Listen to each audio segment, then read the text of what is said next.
We're recording. Welcome to the May 17th edition of the CNCF IoT Edge Working Group. I just checked about 10 minutes ago and didn't see anything on the agenda. There might be some late ads, but before this meeting formally got started, I just started a little bit of chat mentioning that I was catching some of the material that was going on in the Eclipse Foundation IoT webinar that's in its second day today. It's second of 2 days, and I actually had to drop out, but there was an interesting talk of an end user going over an account of the pain they had when the cloud hosted managed IoT platform they had been on received an end of life announcement, and they had come to the conclusion that they just as soon move to something open source that they could maybe host themselves. And they recounted that in recent time, well, it actually said that in the period of 2022 to 23, that managed IoT platforms have been killed by Google, IBM, SAP, and Bosch. So, there's enough names in there that perhaps it's a trend. Philip, or I think Kate asked if any reason was given, and I had to say that certainly not in that presentation, and I'm not aware of one, but my guess is that it was because they weren't making money on the platform. Certainly if they were making huge profits, I can't believe they'd shut it down. And then Philip was about to say something, but we decided to start the meeting. So go ahead, Philip. Yeah, I think there's a plethora of things in here.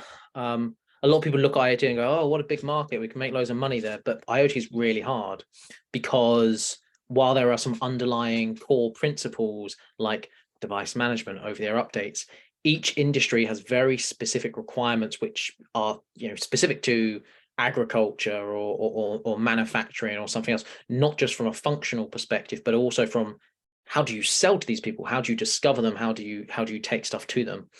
At the same time, the OT and where IoT networks is the antithesis of IT, and where a lot of these companies come from, of big IT like Google, SAP, we're like, hey, it's hyperscale. When you need to be in an air-gapped environment with 100% uptime or close to 100% uptime, it completely changes how you think about your architecture and your go-to-market and your productization. And I also am because of all of these things together, if you look at the players who are successful in IoT, a lot of them are very, very focused on specific verticals. So I've done some work with a company that's really big in retail, and they deploy into major retailers to manage fridges and energy and stuff like that. And while you can start saying, well, we could take that now into other locations, other use cases, it's not, hey, now I can take this to any IoT use case. And therefore you have a lot of verticalization of these solutions. So I think there was a lot of, I want to say 10 years ago, a lot of people going, oh, we'll build an IoT platform. And then a lot of people found out, it doesn't have the 80% margins of selling compute or selling serverless or these other functions. And therefore that's why I think they decided it wasn't strategic. And I think another follow-up of that is, I think big companies are probably using IoT as a way to bring them into their other services. So if they're not getting the biggest margins on IoT, maybe they could use it to bring them into their edge solutions.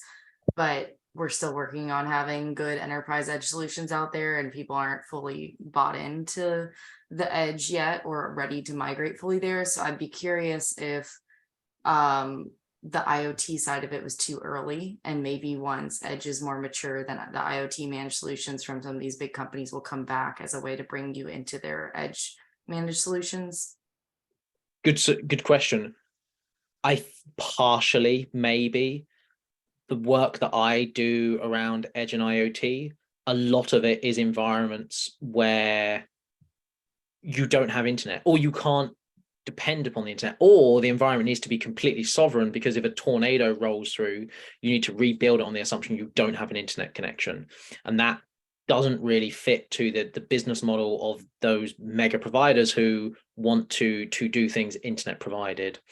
And at the same time, that if you speak to some people who work in this space, for example, I'm doing some work at the moment with Department of Energy and distributed energy resources. The company that I'm working with on it, they say, we love this stuff in the CNCF space, but they're building it for mega data centers and internet distributed, and they're not focused on how do I deploy it into a sovereign air-gapped environment which has constrained runtime requirements. In fact, EdgeX Foundry, who's big in the LF Edge, they had I think about 2 years ago their paper, which was how do we move to LF Edge? Sorry, how do we move to EdgeX Foundry 3.0? And one of the core components was we need to stop using these CNCF components, which were great to build our first product. Instead, we need to move to components which are built for the edge and which run on megabytes, single megabyte binaries, rather than 300 megabytes, and needs a internet connection which isn't always there, because being edge native, while there is overlap to cloud native, it is a whole different kettle of fish. Yeah, I think I agree with you, Philip, and to emphasize that with a tangible example, you've got these device management functions where you might need to monitor devices in a particular factory or a particular vehicle, and you need kind of the dashboard scenario there for the local operator anyway.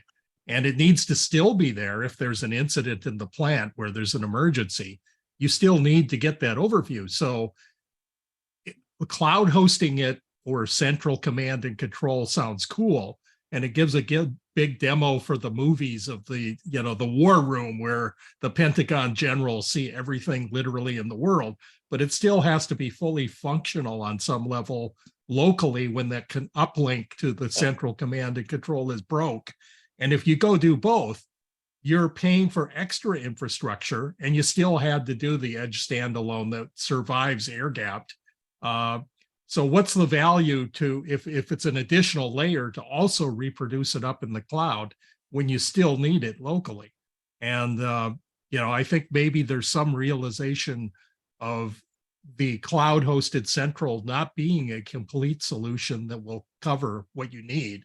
And if it doesn't, maybe there's an argument that the more important one is the locally hosted rather than the cloud hosted. And the cloud hosted is a luxury that could be added on later or put at a different level. It's like if you look at automobiles, every one of them needs the instrumentation in the dashboard. But what is the benefit if every Ford automobile in the world could be centrally monitored? Where's the value there?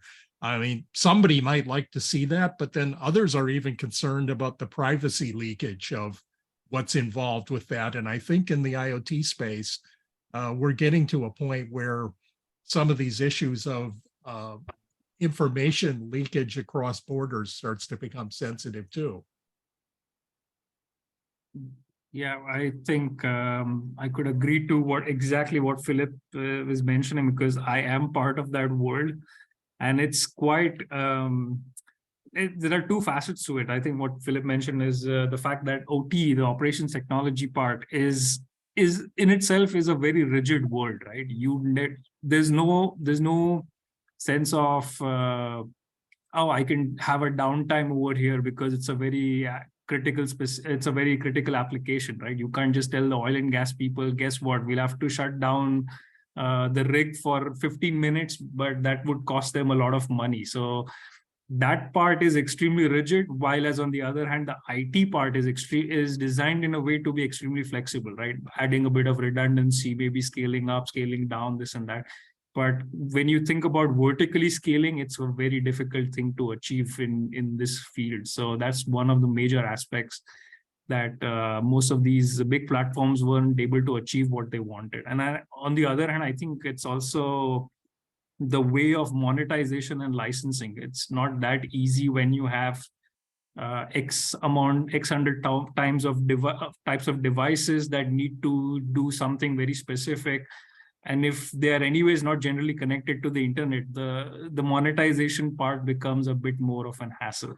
And I think the last part in general is if it's cloud related, the companies need to be very semantically sound, right? Like if a certain X amount of sensors or actuators are in this form or in this, or they have to behave in such a way, they need to be described in such a way that someone sitting in a completely geographical location would be able to understand what's going on and what's not. So I think those are three things that I actually have to face anyways when it comes to the field that I work in. And yeah, I think in most cases, the IoT stuff in terms of the cloud is what Steve mentioned. It's very nice to have it in an exhibition, but in practicality, it becomes a bit more of a hassle in terms of just complying to the requirements that the customer has. Yeah, I also tend to agree that the cloud provider IoT platform, promises the scale of large number of devices, hundreds, thousands, and millions, but that's rarely the use case. So it's mostly a smaller number of devices that's much easier for people to cover from that perspective. But the problem lies in this other area, like how we vertically integrate all that, and that's where they need more flexibility than what cloud offerings are offering, basically. Okay, well, this wasn't formally on the agenda, but an interesting conversation, and I don't think we'll solve this, but I can tell you that having sat in for most of that presentation that talked about this, the conclusion of one particular end user was that they decided that they were going to go take a look at the open source components out there, and rather than sign up with yet another cloud hosted IoT management platform, they were choosing to go stand up their own open source based infrastructure to manage what they had going on for Edge. So found it interesting, and maybe we'll see a recurring pattern evolve there.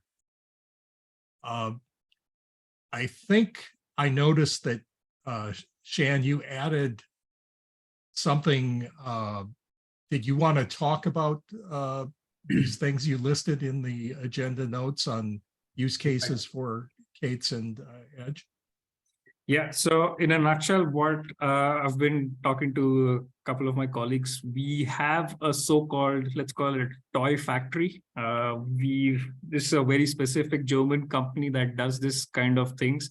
It looks like a Lego game, but it's a very well-designed product where you can, for example, program the whole factory, this toy factory, which is in the docks, through actual industrial controllers. So I have seen people who have programmed this whole factory using Siemens S7 PLCs. We at Emerson have actually done some progress in terms of using our industrial PLCs to control this factory.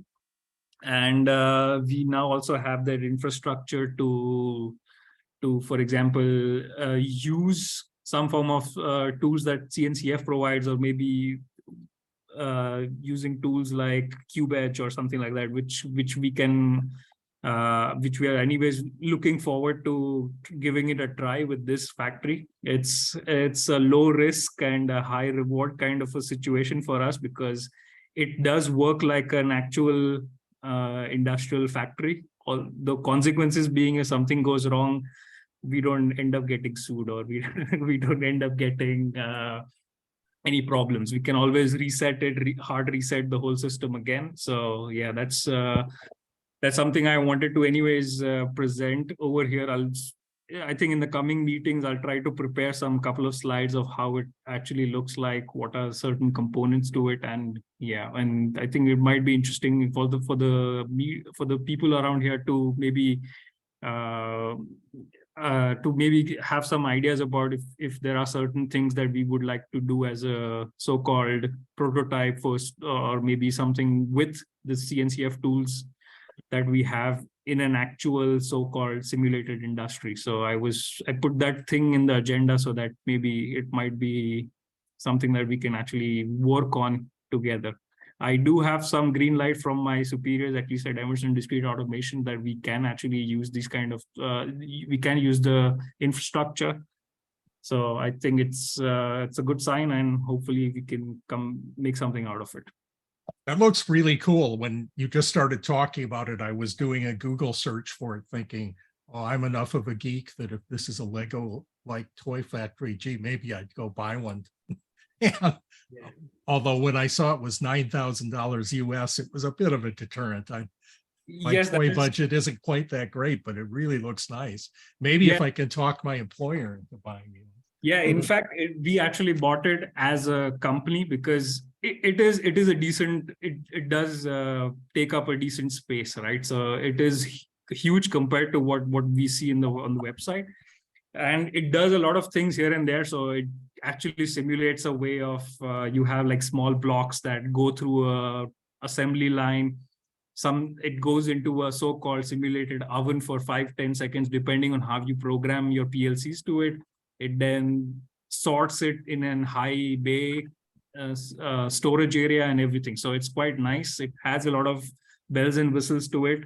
And I think it also provides certain wireless stuff. So I think, if I'm not wrong, they do have a wireless Wi-Fi router or something like that, also with some MQTT stuff. And if you use a PLC like ours, at least Emerson or S7 or any of the modern PLCs, you can actually you could control the whole assembly line as well as the whole factory through OPC UA. So that is a plus point, where if we can actually do some fun stuff with some of the tools that are currently on the CNCF landscape. Have you noticed it at industrial automation trade shows? I don't know, like the ISA show in the US. Have people been using this in booths as demos or something? That it seems like that would be a way a company could justify buying one of these too, to just use it. Yeah, I'm pretty sure about it. The only thing is the logistics of it, because it's so bulky that you have to, first of all, make sure that it's not broken on the way to the conference or the exhibition. Okay. The thing is, you need to have decent amount of like industrial supply lines, like 24 volts, depending on how you design it. So yeah, it is nice. I have seen, at least I have heard internally that at least Emerson uses it for its exhibitions, where we record these kind of things and present it as let's call it a proof of concept or an actual working logic to the products that we sell. So it is quite common, but I haven't seen people rushing it to different exhibitions, because it's also very sensitive in certain cases if you don't handle it well. That'd be an actual interesting like bake-off contest if the CNCF was to host some event challenging projects and products to go in there and say, okay, here's the thing built out with no control system or monitoring. You've got 1 hour to prove what you can do. There might be people a little too lacking confidence to go take that on in a public setting, but I would love to watch it in an audience. Yeah, I think the bigger challenge would be the operations technology part. See, the thing is, if you want to program a PLC, it's not as easy as using C or something, right? You have to use languages like ladder logic or structured text, which in themselves are sometimes very hard to comprehend. So it's more or less like designing a finite state machine for how your assembly line should work. And it's not as easy, let me be honest. It took us quite a while just to get things on the PLC side up and running. Beyond that, I think the IT side would be interesting, because if you have certain servers, certain web services available, you can leverage a lot of things from these kind of infrastructure. Well, thanks for bringing that up. That looks really cool. Now I want to come across one of those, that I can walk up to and touch. Yeah. So I think on a like in a nutshell, Sorry, what Shan, sorry, what was the name, or could you put a link into the chat window? I'm curious to have a look myself as well. Steve I think has mentioned. So the company is called Fischer Technik, also Fischer Technik. It's a German company which actually yeah, does cool. kind of cool things. I think there are also smaller, let's call it quote unquote toys out there, but it is still a significant amount of money sometimes in comparison to having just Lego Mindstorms. But they do decent stuff, and they actually try to replicate as much as possible to an industry. So you have components which actually will work on 24 volts, which is a standard voltage input for a lot of industries, this and that. And so it's quite a nice thing to have if you have the budget for it. I was gonna say, now I'm looking at it, I think I've seen it at a trade show. Okay, that's great. Yeah, you could probably tell yourself that I could buy a bunch of Lego parts and assemble it, but by the time you did, I think you'd spend at least half the amount of money and have to do your own integration. So it's expensive, but maybe looking at the pictures of what's in there, I can see why. But Lego Mindstorms is fun.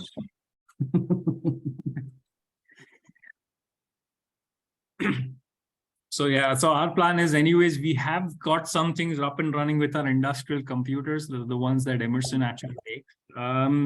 I do work on the industrial computer part of it, where we do support a generic Linux operating system on our IPCs or the industrial computers. So yeah, it's quite interesting. However, we've still not touched the CNCF part of the whole IT stuff. So I'm quite interested in actually getting my hands dirty with some things that might be interesting, at least for the community, as well as I don't know, for DIY people out there, because there are lots of solutions out there that always insist on being you can have a single node cluster on a device and it should work, but when it comes to actually doing it in practice, it might be quite difficult, because nobody lets no big company would let you touch their OT stuff just like that to have some fun around with it, right? So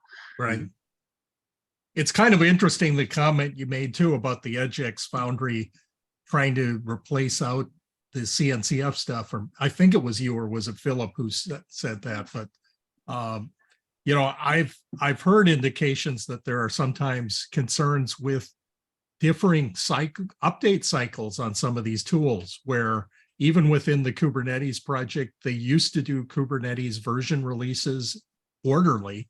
They've kind of cut it back to 3 times per year, but there are some application areas where that is more often than they'd like, that they really don't want to have to deal with updates any more often than once a year.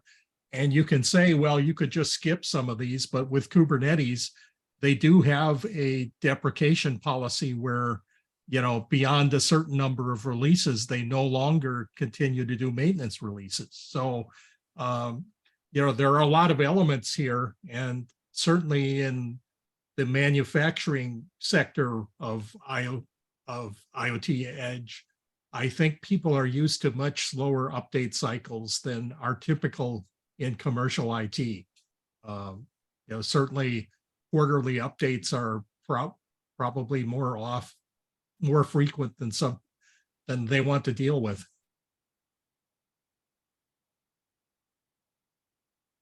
Well, thanks for bringing that up. And if you advance this at Emerson and want to do a presentation or share some pictures or reports of what the experience was like, please keep us informed. yeah, absolutely. So I think over the course of the coming meetings, I'll try to keep an update, or I'll give the team an update on how's it going on, what are some things that we are actually doing. So at this point of time, what I could say is we do have a so-called development network that is part of this industrial factory that we have, right? So we will be able to connect a lot of industrial PCs, which are very high performing. They are from Emerson themselves, and I'll try to see if I can actually come up with some decent scenarios where I could have 2 to 3 industrial computers with, I don't know, maybe K3s or something similar. And in most cases, I'll see if we can actually come up with some decent way of using the IT part of this of the tools, as well as the getting some information out of this factory. So it's Yeah, my I'd love to see that and also hear honest opinions. I think, in my opinion, that a lot of these, industrial trade shows, as well as these things operated by open source foundations, you have too many things that are essentially vendors giving pitch talks on whatever product they're trying to sell, even if they couch it in terms of open source, and they tend to be mostly the happy talk stuff. Yeah. And the interesting thing was, over at this Eclipse webinar, it ended up, they didn't give the critical remarks until the actual vendor platform was end of lifed and shut down. But, often there are people who encounter problems trying to employ technology. And I'd like to think, at least in the open source world, that if there are problems applying something like Kubernetes to an edge solution, that I would welcome talks recounting the pain points, rather than just giving the pitch tech of, oh, this was all 100% happy, and it ended up with, balloons and butterflies at the beach in the end. And there's no mention of anything ever having gone wrong, but it had to happen.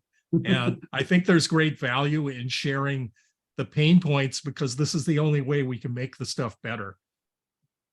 It's interesting you make that mention. I was at GitOpsCon last week in Vancouver. What a beautiful place. If you can't get there, you got to put it on your bucket list. It's just beautiful. Has anybody ever been there? Yeah, and I agree with you, especially Oh. getting into this time of year through the summer.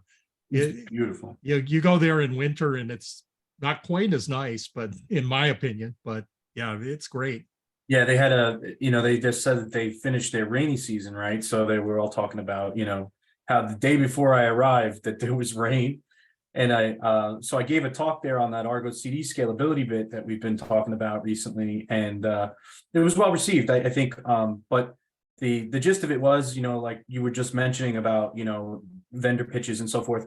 They had a bunch of vendors lined up out there that were, when you spoke to them, you couldn't really pin them down on whether they were open source or whether they were enterprise licensed.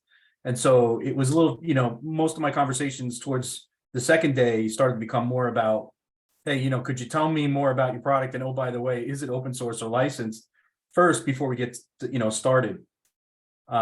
So it was more, you just kind of learn the tricks there, I guess. Not many people know that there's a differentiation. I guess they get sucked into that kind of thing, because I was looking more for the open source angle.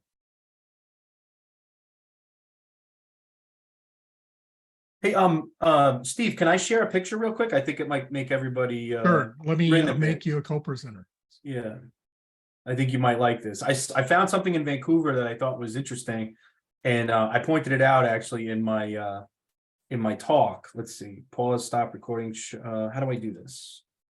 I think just share screen, which should, Oh, there at it is. least I see in my it. client, it's at the bottom. You mean it's the middle. big green thing in the middle? Yeah. Yeah, I see it now. All right, I'm just trying to. It's figuring out what to share now. Sorry about this. And you can choose either a whole monitor screen or just an app. Yeah, let me see if I can get this. Do you see the picture? No, it says, okay, now I do. Okay, so that's the convention center. So that's the convention center. Can you see the blue? Yeah, Yeah, does anybody know what that is? I have no clue. If I had to guess, given the venue, but it's so politically incorrect, it's not, but a harpoon gun. That's what it looks like. No. Anybody else want to guess? A Is this raindrop. lightning? Yeah, Kate, you got it. This is super cool. So on this day, it really didn't make sense on the sunny day, but today there were a few clouds. Check that out. So tell me again, Kate, what did you say it was? A raindrop. I think it's close to home. I live in Seattle, so Okay. yeah. So blowing in at an angle from the wind. It's super cool. It reminded me of like the weather app on your phone. But yeah, anyway, the conference was good, but I had to be careful about making that distinction between open source and licensed products. This was open source summit, you said? OSS was just starting after Oh, the okay, okay. GitOps Con. Okay, cool. Yeah. Were We you had there, Kate? No, but my company sponsored OSS. I was getting septum surgery actually, so I was recovering, but I wanted to go. It was only a 3-hour drive, so I should have, but the timing was off clearly. Mm. And from where you are, Kate, I would really recommend, my favorite way to get Seattle to Vancouver is actually that train. It goes, it's not quite bullet category, but it is one of the faster trains, and it goes right up along the coast, and they have a dining car so you can eat breakfast on the trip, and it's a lot more laid back than taking the airplane.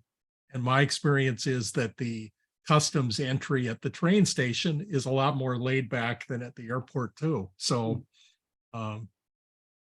unique to Seattle, where you can't do that from the rest of the world, but that is how I would choose to go there from Seattle.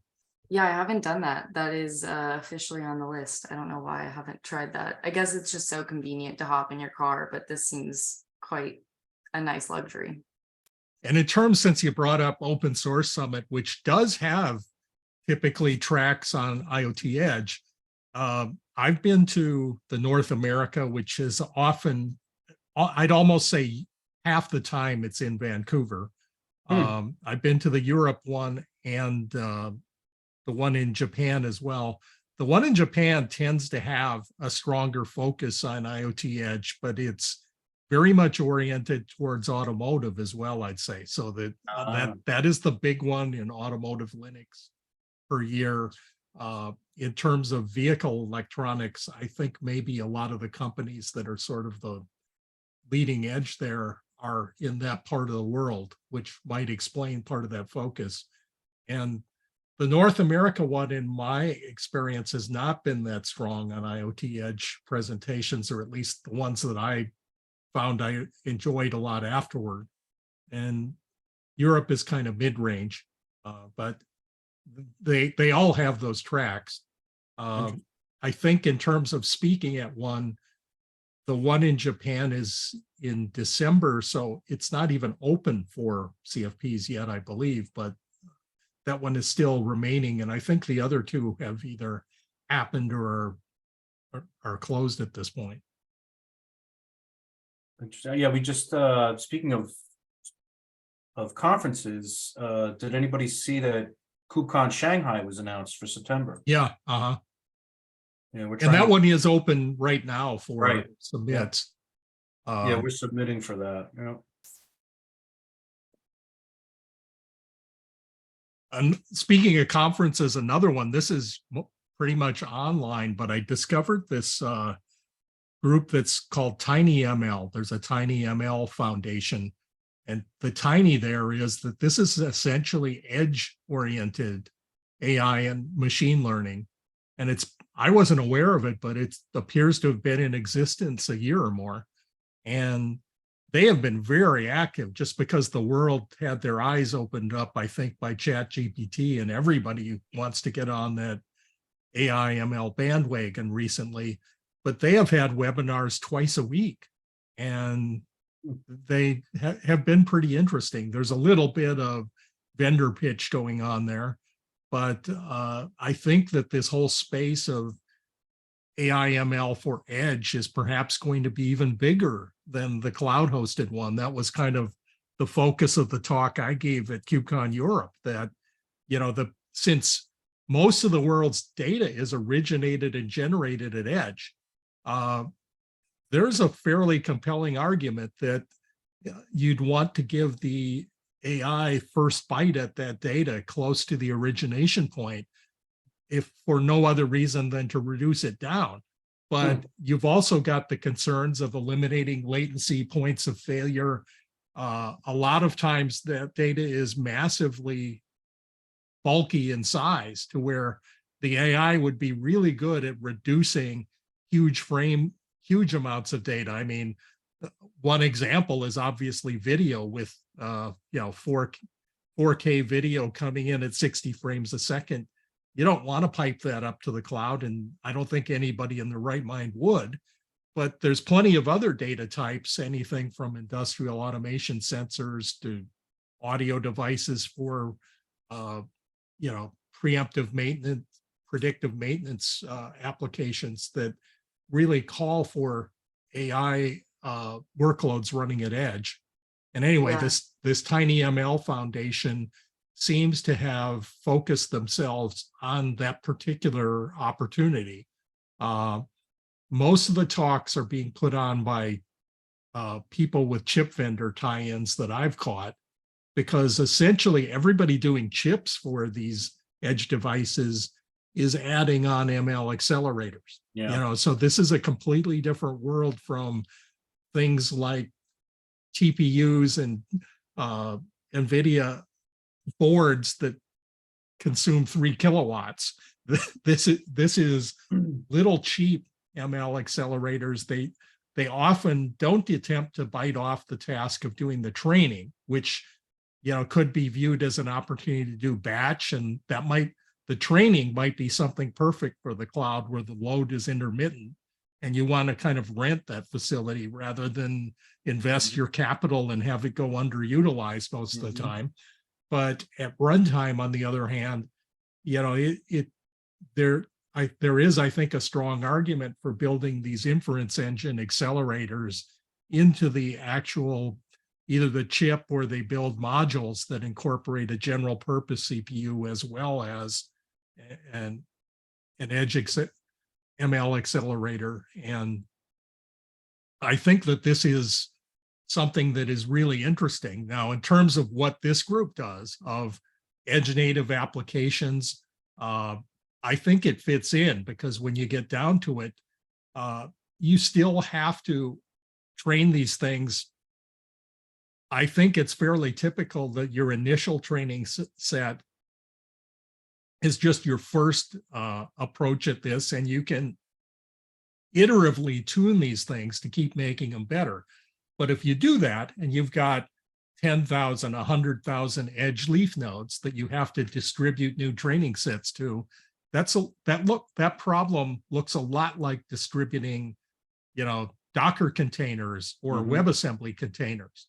And really, maybe the ultimate architectural approach to this is that you take on an edge native orchestration system that views all of this stuff, all of these payloads, as sort of blobs that could be transported by a management and control plane to police what versions are down at what edge locations, what's the desired state, what's the current state, and just iteratively make it happen. And it's maybe a much bigger dream than what's currently out there. But anybody embarking on a new greenfield mission to take on the needs of edge native, there might be a really cool opportunity there to either come up with something brand new or extend the functionality of what's already out there. If you've got something that could use OCI containers, for example, maybe it could fit into that. I'm actually curious on that front for Dejan with Drogue IO. I'm curious because it's completely Rust-based firmware solutions for IoT devices. Is there any thought of going down the path of using WebAssembly, since Rust already has such a good tool chain for WebAssembly? I could see Drogue IO already has, or Drogue Cloud in general already has the infrastructure for managing these IoT devices in a very greenfield mindset of like the firmware level at scale with a centralized control plane. Like, are y'all looking beyond that to maybe using WebAssembly to push updates, to sandbox the firmware, anything along those lines? So I haven't worked directly on the firmware stuff, but what I got from people doing that, the thing that Drogue UI's firmware is targeting might be too small for even WebAssembly, and even the native Rust firmwares are usually, it's hard to compress everything down, like if you want HTTPS and things like that. So it targets at the moment very small devices, and the argument as well is that Rust is basically so good in cross compiling that on that level, so direct firmware on these very tiny devices, it's a hard sell to do anything than just compile to native bits. We still didn't target anything larger, so something where you know replacing OCI would make sense. So for me, that's the layer where assembly would make bigger sense. But that's just one point of view, right? No, that's interesting, saying how the portability or the cross-platform benefits of WebAssembly isn't a headache, which I'm kind of surprised by, that like the variety of tiny IoT devices that y'all are using, it's so easy to cross-compile Rust for all of them, is a surprising thing. I wasn't expecting that to be a fact, but if that's not a headache, I could see why WebAssembly wouldn't be really a gain. I don't think, yeah. So again, my knowledge here is limited. So, but most of them are targeting the ARM architecture and just a couple of different chips there, and then there's a loads of periphery, right? That's I think a bigger challenge to support. But I think most of the people playing in that embedded Rust field are basically targeting, let's say, a half a dozen chips, basically, yeah. Okay. And yeah. Go ahead. So Steve. Kate, maybe I didn't make it clear, but back in our April 26th meeting, when I gave the summary of the cool stuff I saw at KubeCon Europe, I brought up that Midakura booth, which is an attempt to put, they described it as and there's a picture of the back wall of their booth there in the agenda meeting notes on 426, but they self-describe it as an attempt to virtualize ML accelerators for edge devices. But I just noticed when I read that, they didn't point it out in that description, but it is WebAssembly based. So they took the tactic of, rather than writing, you know, an API that you write to in technology of your choice, that this uses WebAssembly plugins to abstract out edge ML inference engine accelerators. So their intent is that you would, as a vendor, write WebAssembly code that would make this generically useful as a tool for ML on an edge device.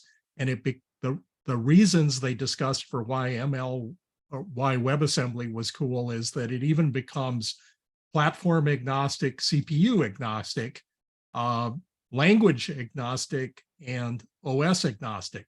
So you don't need Kubernetes, you don't need Linux, but you can use them if you want to. And this abstraction layer should, in theory, still be good. And it sounded like a cool concept that I hadn't heard applied before, you know, but WebAssembly is new. So maybe people, you know, it will be interesting to see how an approach like this plays out, because it's a different world.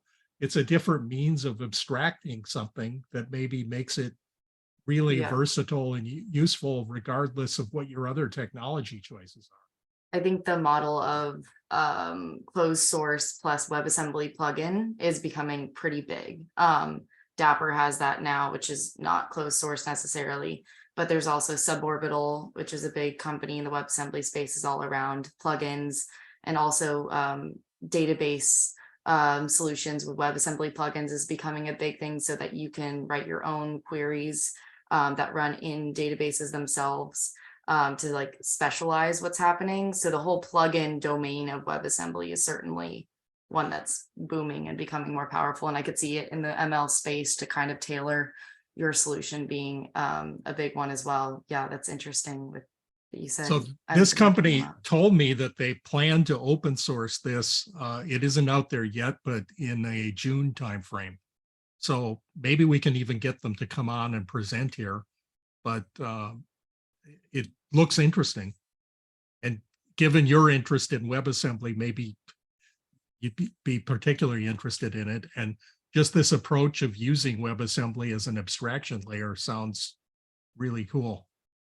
Yeah, and there's actually a WebAssembly working group that's joining Runtime. So that would be a good opportunity. They're just kicking off. So that would maybe be a good opportunity to do a joint meeting, kind of to bring people into their space, and also bring, go ahead and bridge from the start of that working group as well. So, because it seems it's Edge and WebAssembly, so it might be a good dual session. What's your perspective on if the world were to go with a lot of these WebAssembly components? Do you think is packaging these in OCI containers just a stopgap, or is this, you think, a long-term place the world's likely to end up in? You don't have to speak for your employer either. If you just have a personal gut feeling, that's fine. Just I think packaging, my gut feeling is OCI is a perfectly fine solution. Besides the fact that it's called OCI.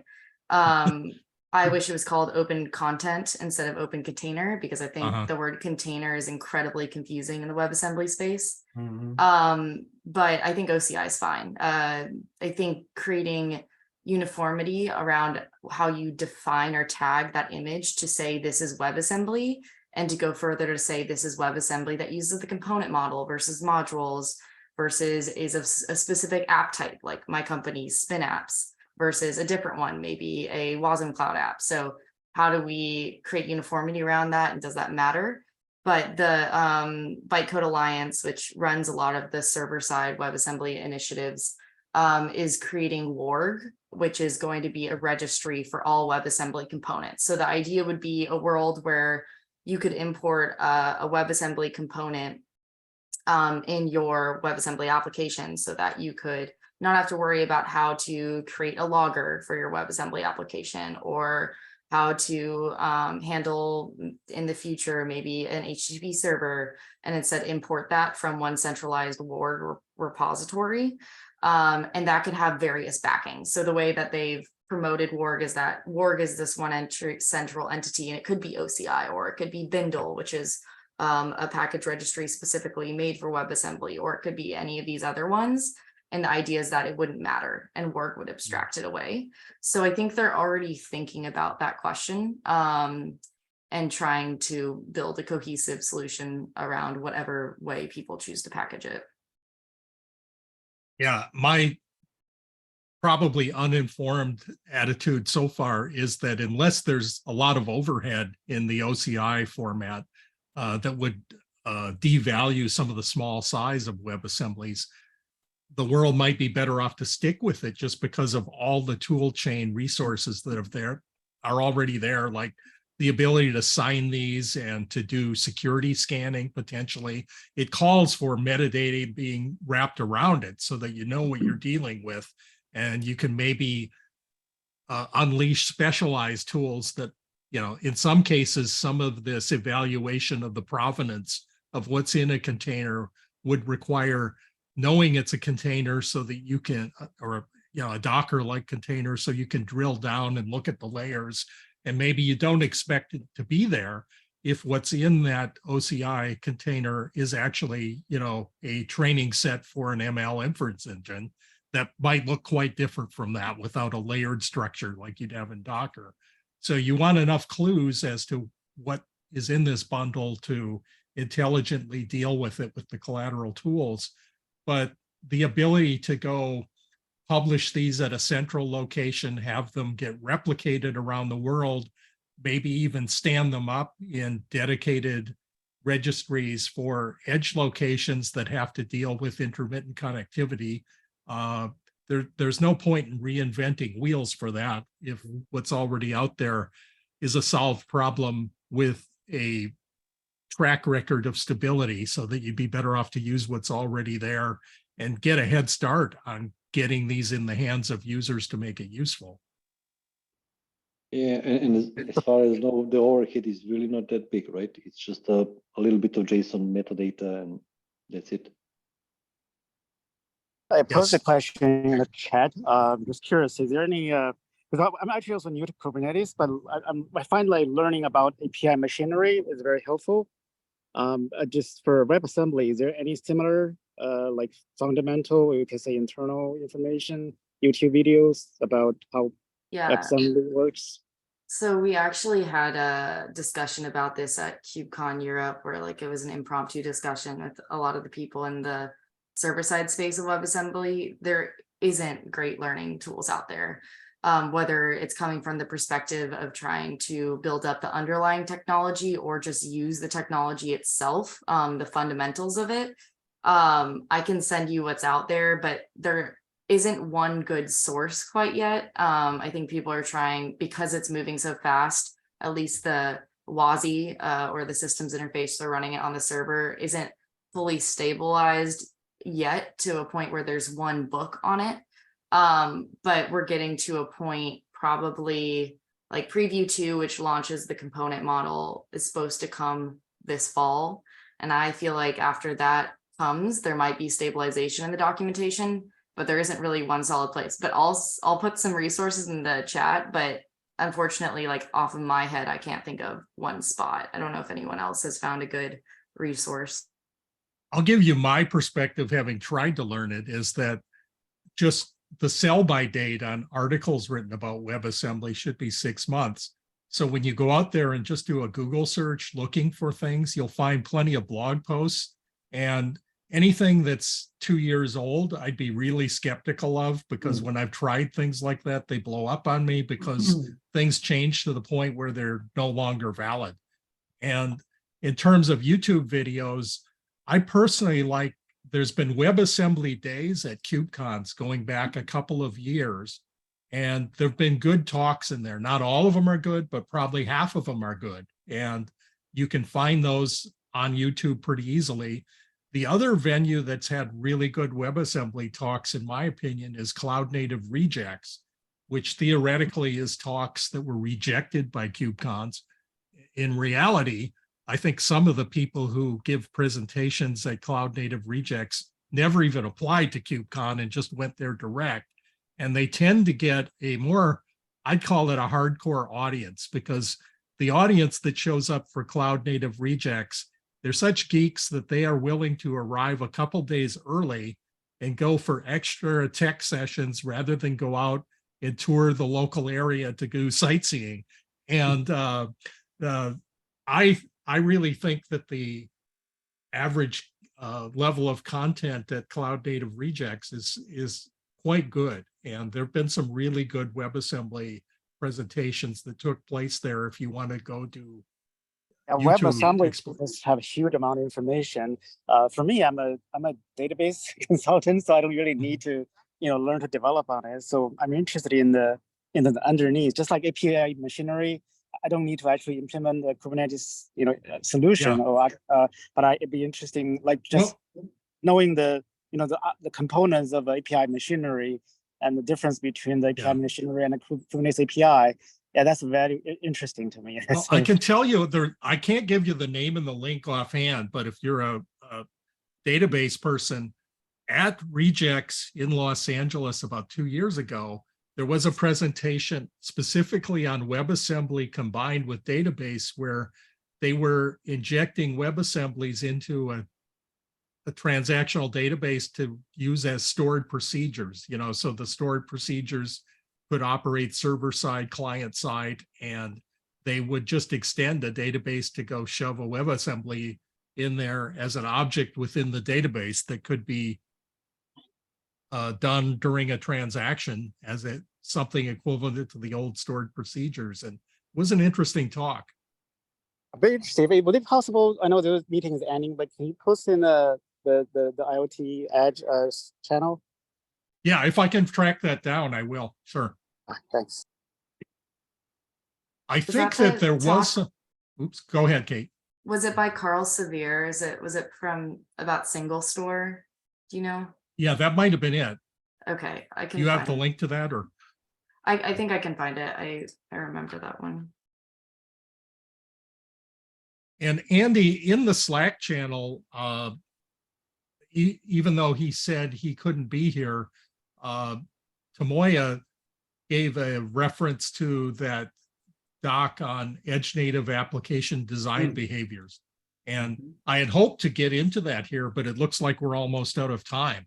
But I went and took a look at that doc, and it looks like that there's been a lot of good material put in there. And I don't know what your assessment is on the state of the doc, whether, you know, percent complete or whatever, but that looked like some really valuable information in there. It's been going on. I think the team is making good strides there. We intend on meeting again very soon. And the document, for the most part, you know, was put together in 2 sections. The top section was mostly the initial ramblings, and then we've been able to fortify that information and spread the word and get other people's input on the bottom half. So I think it's taking shape, and I don't know what the normal expectation is for timeframes on these sorts of things, but it's moving pretty quickly. So I would suspect we'd have it in some way of a formal draft fairly soon, probably by the end of the month. Okay, so we're getting to the point where for KubeCon North America in Chicago, that would be an event taking place in November, we probably would have an opportunity to do a maintainer track session to talk about what's been going on in the group. I'm thinking if we don't have a generic thing we put on that, you know, maybe we could do something around AI/ML just because it's so hot, and a lot of people, that was the king of the hallway track at KubeCon Europe, I would say, was the AI/ML. But another approach to take for maintainer track might be to cover that document, and maybe I've had that spreadsheet, which is an attempt to do a consolidated list of edge native open source projects, that the spreadsheet that's now up to 150 plus projects. We could probably do a summary of that as well. I think that isn't quite ready. That the next step for that is to classify those into categories, because right now dealing with 150 of these, it's just like too much. It needs to be divided. And but we could probably have that ready by the November timeframe too. That would be cool. Yeah, I think it deserves some time. Yeah. Okay, it's 2 minutes after the hour. We started a little like 9:05, but any last remarks? Otherwise, I think we'll close this meeting. And I did have one. We just went through a rebrand. KCP Edge is now known as kubestellar.io. And we've made a bunch of noise about it. And we're releasing our quick start guide tomorrow. And this afternoon, we invited Victor Farchek from GitOps fame to come visit our channel, and we're going to do a fireside chat with him. So look for that posting at. So if you're looking on YouTube, the channel is at kubestellar, KUBESTLLAR. And what time is that going to be if I want to watch it live? It's not going to be, we're not doing a live, we're going to record. So, but I think in the future that would be wise to do. But yeah, check it out. It'll be recorded and dropped in that channel fairly shortly this afternoon. Okay, and feel free to drop those links either in the agenda notes or the Slack channel or both, because yeah, I'll see if I can catch that when it comes out. That sounds cool. Great, I'll drop that in there. Thanks for the ability to plug. Okay. I'll update the agenda accordingly when I get some time later tonight. Okay, sounds good. Okay, well, thanks everybody for coming, and we'll see you in a couple weeks. Bye. Take care.